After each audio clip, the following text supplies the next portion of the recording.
Can, qardaşoğlu xoş gəlibsən. Natasyanı var. Bax, makar bala, ətel yerində, çeçenkası yerində. Canım, ay makar, Natasyan.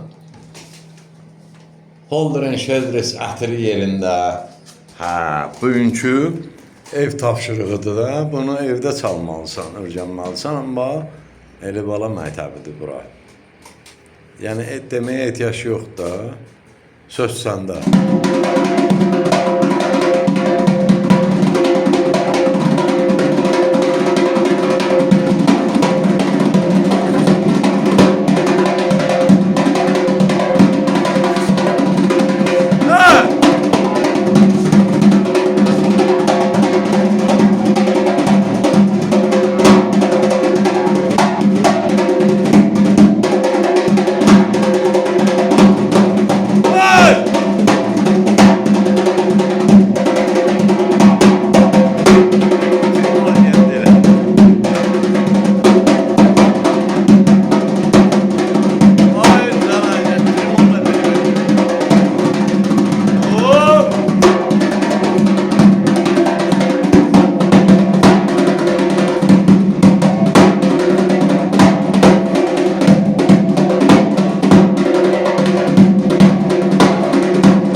Sağ olan makar bala.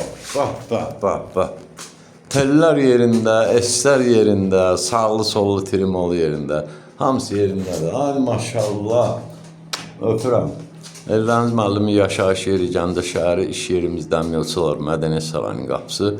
Xalqın balalarının üzünə çıxdı. Biz hazırıq qəbul eləyək. Nəyi bilirik sizə? Tələbələrlə paylaşaq. Ay sənin tələbə qadanam. İndi şifmi qazağı da incə. Dərəvəm dərə deri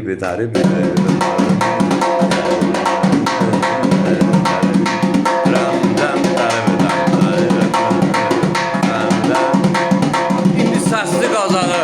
Bada qədər. Tələsmə.